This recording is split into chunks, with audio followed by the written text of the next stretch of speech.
Hello quilters! Welcome to the 10th video in our series of quilts and projects using 5-inch squares or charm packs.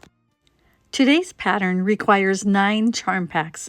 I'm going to use 9 different charm packs, but you could use 9 of the same charm pack or 3 of one kind, 3 of another kind, and 3 of a third kind. So it's up to you how many different charm packs you want to use in your quilt. The pattern is called Charm Friday, and you can also use fat quarters for this project, 15 light fat quarters and 13 dark fat quarters. The first thing you want to do is to find 40 light squares and 40 dark squares that you will use, and these will remain 5-inch squares in the quilt top. For the light fabrics, I tried to pick some of the plainer ones and also one that had small detailed designs. For the dark fabrics, I picked the deepest colors and the ones with pretty designs on them. I tried to get a good variety and pick some darks and some lights from each of the charm packs. These squares will be the biggest pieces in the quilt top and will highlight the pattern of the dark and light stripes that go through the quilt top. The pattern we're using is a free pattern on the Moda website. We'll leave a link in the description below that will take you right to the pattern. Once you get your 40 light pieces and your 40 dark pieces picked out, want to double check that you've counted correctly and then put them in a bag for safekeeping. Next, we need to pick 112 light squares. These will help make the 9 patches in the quilt top. I tried to use some lights from every charm pack, and also there's a few mediums thrown in there because some of the charm packs had more dark than they had light. From each of these charms, you need to cut 2 strips that are 2 inches by 5 inches. I would usually stack 4 to 6 squares and cut all of them at once. Stack as many as you can to your comfort level and get the squares cut. You will end up with a stack of 2-inch by 5-inch rectangles and then a stack of the leftover 1-inch pieces. At the end of the video, I'm going to show you a special little project I made with all my little 1-inch leftover cuts. So if you're inclined to save all your scraps, there is something that you can do with the 1-inch strips at the end. Now you also need to do this with the dark fabrics, so you will need 112 dark fabrics that you will cut into strips that are 2-inch by 5-inch with a leftover 1-inch strip from each of the squares. This particular pattern is a little bit more involved with the cutting and the piecing because it has smaller pieces, but the result at the end is stunning. And because I'm using 9 different charm packs, I have a variety of reds, a variety of greens. There's even a few blacks and browns and blues in there, so there's a lot of good color in these charm packs. I got done cutting the 5-inch squares of the dark fabric, and it was a lot bigger than my light pile, and so I couldn't figure that out. So I had to go back on the video and look and count the squares of the light and realized I hadn't cut enough light, so I had to go back and cut a few more. So I have my light rectangles in one basket, my dark rectangles in another basket, and then I have my squares that I counted out earlier in a bag. These are the leftover pieces, and I'm going to set those aside for now so that I can use them either for the side triangles or for another project. Now it's time to start sewing. Make sure you're using 1/4-inch seam allowances. Count out 75 light rectangles and sew a dark rectangle to each of the light rectangles. We're going to make 75 strip sets that are 2 darks with the light fabric in the middle. This is some really great mindless sewing. So if you have the right number counted out to begin with, all you have to do is pick up a light and a dark and put it under the machine. After you have all 75 sewn, you want to cut them apart and then take them to the ironing board and press towards the dark fabric.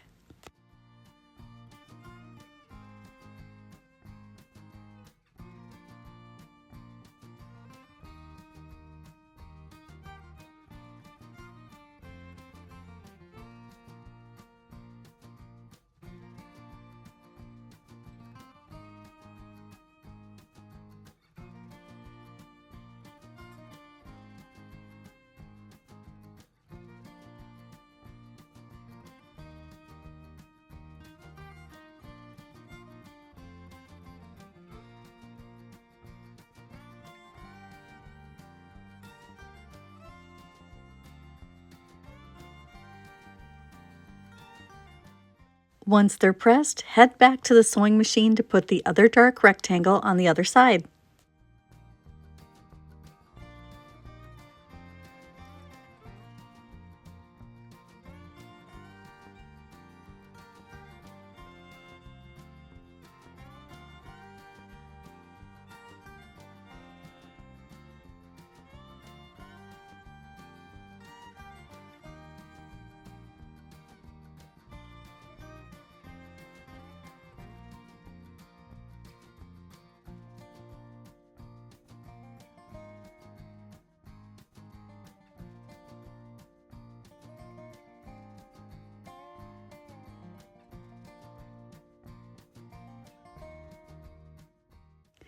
Press towards the dark rectangle. Once pressed, these should measure 5 inches by 5 inches.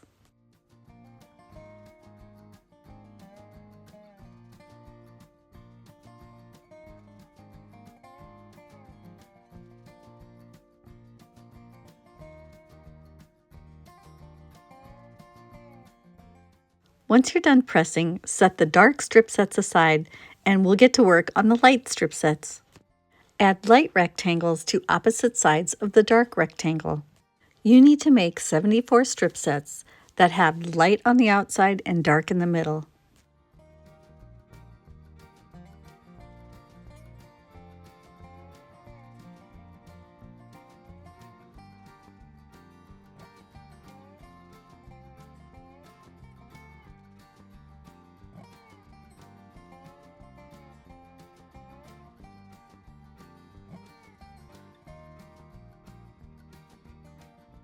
For these units, you also want to press towards the dark fabric. When you press to the dark for these pieces, once you start putting the 9-patch units together, all the seams will nest because you've pressed to the dark.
You're almost done with the strip sets.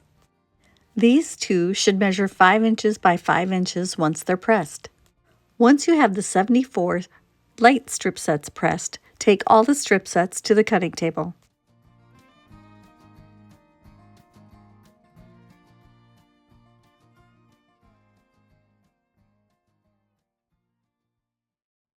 From each of these pieces, you are going to cut 2 segments that are 2 inches wide. You will have a leftover 1-inch segment from each of the blocks.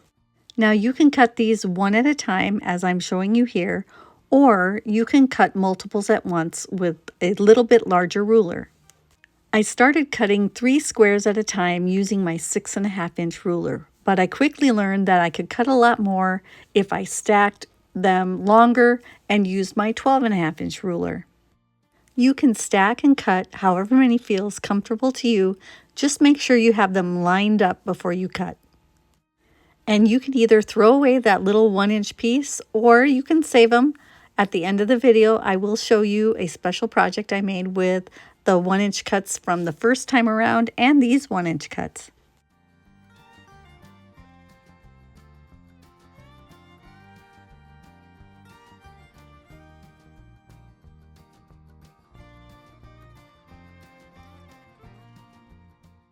Once I had everything cut, I put all of the light pieces in one basket and all of the dark pieces in another basket. Now it's time to head back to the sewing machine to start making the 9-patch units. Count out 50 of the segments that have the dark on opposite ends. Sew a light segment to each of these dark segments. If you've been pressing to the dark fabric each time, these should have seams that nest right here in the center. I tried just to pick up the first one that I touched and sew it to the first one that I touched from the other pile. I didn't do too much picking and choosing which ones to sew together, although occasionally if I was sewing a light fabric together, I would put it back and pick up a different one. We are making 59 patch units that have a dark fabric in each corner and in the center.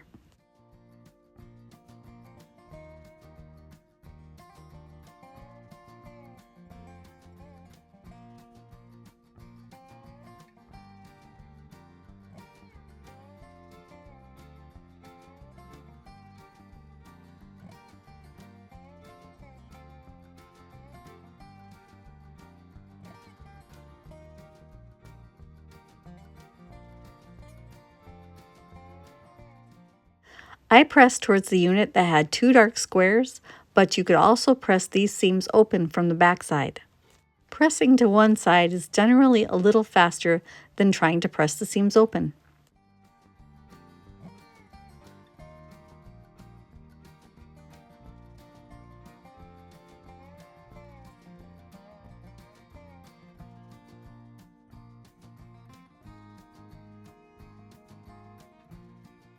Now it's time to sew the dark rectangles to the other side of the light piece.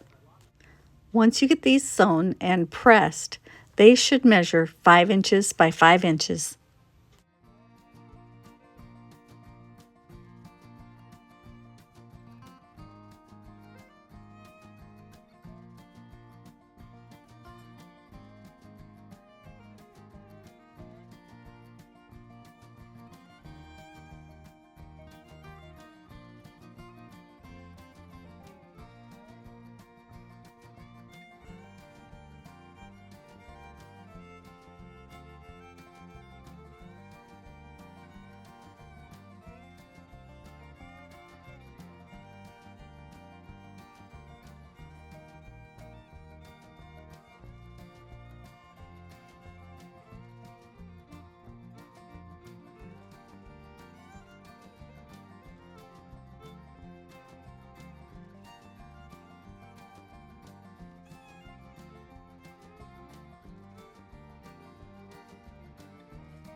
Count out 49 of the segments that have light on each end.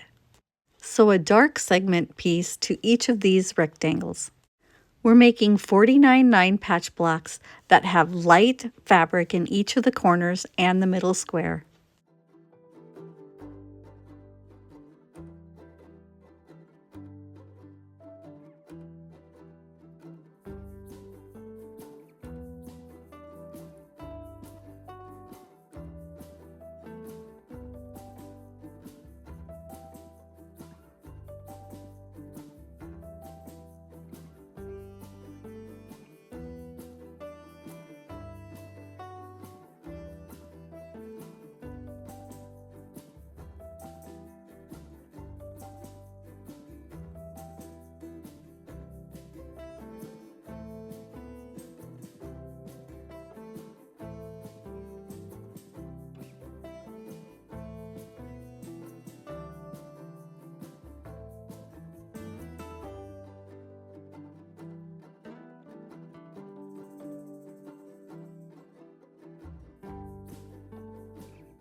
Sew the last pieces on to your 49 sections so that you'll have 49 light 9 patch units.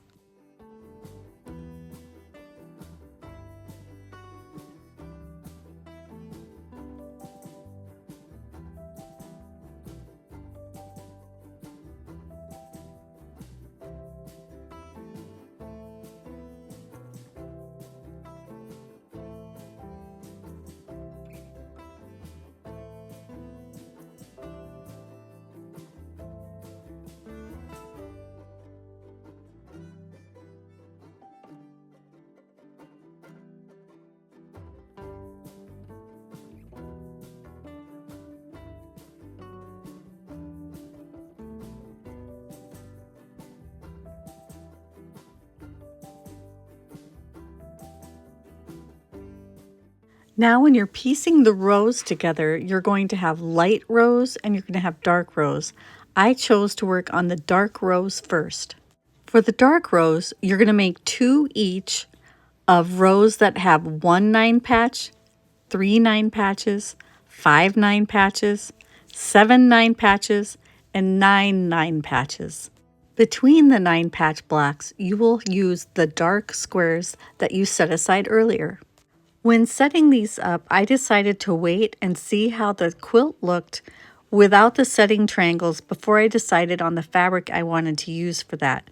I had decided I either wanted to use the charm squares and use a variety of prints, or I wanted to use one fabric to give it a little bit of continuity. So I'm going to get all of my rows done first, and then I'm going to decide what I want to use for the setting triangles.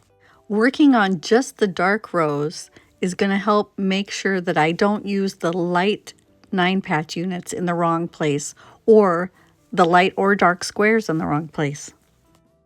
As I finish making the rows, I'm going to highlight them on the diagram so that I know where I'm at. Also, if I have to walk away from the project for any amount of time, I can pick right back up again when I come back.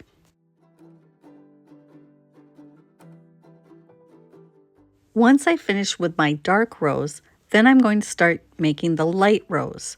For the light rows, I'll need 2 each that have 2, 4, 6, and 8 of the light 9 patch units. I will need 1 that has 9 light 9 patch units. So now we're using the light squares with the light 9 patch units, and we're going to make our rows the same way we did with the dark ones. I highlighted mine off with a different color this time so I could keep track of where I was at.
I waited to press until I had all my light and dark rows sewn.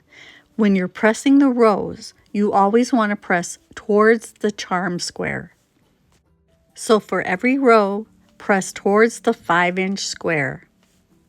If you always press towards the 5-inch square, when you go to sew the rows together, all the seams where the corners meet will nest together. Once you're done pressing, you want to lay it out either on the floor or on a design wall.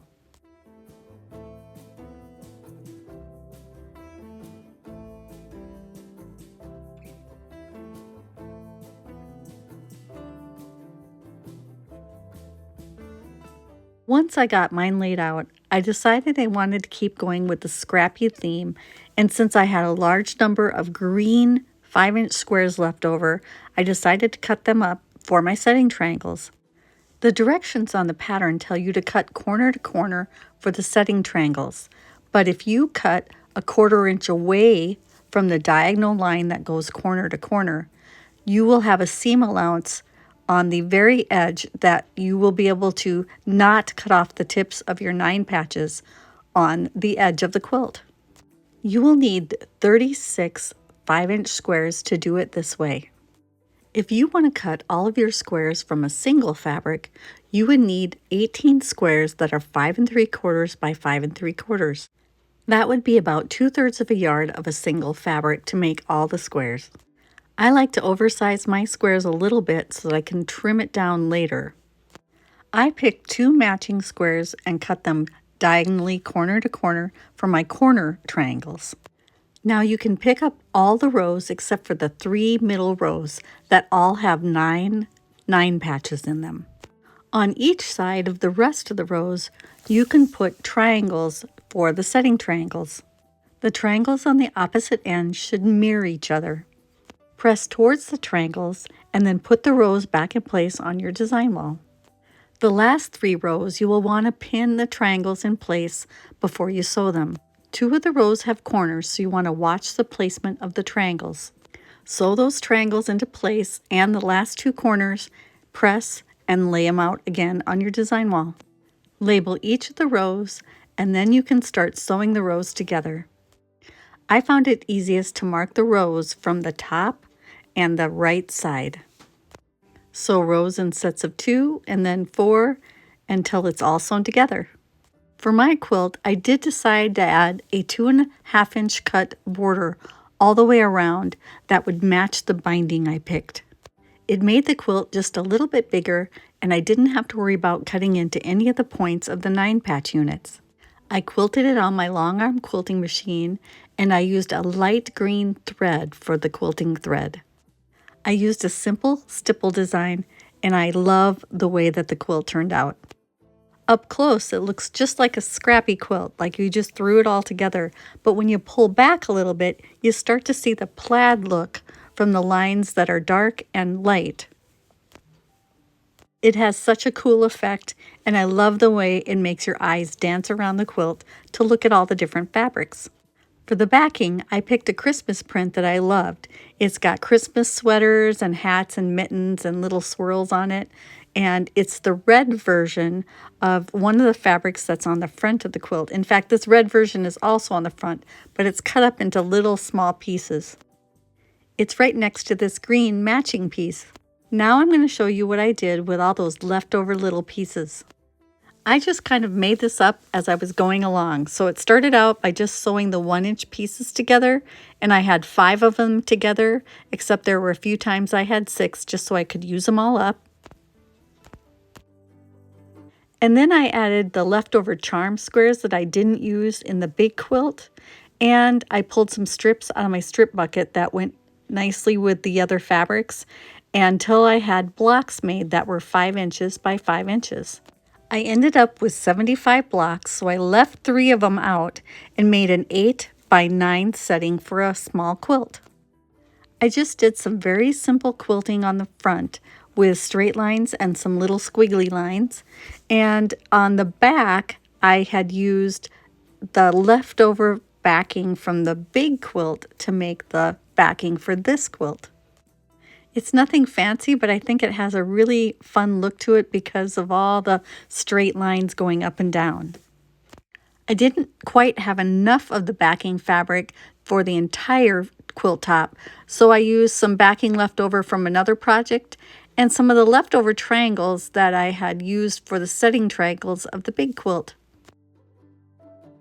So all in all, the leftovers from these 2 quilts from the 9 charm packs turned out to be just a small pile of triangles that I turned into half square triangles and a few scraps.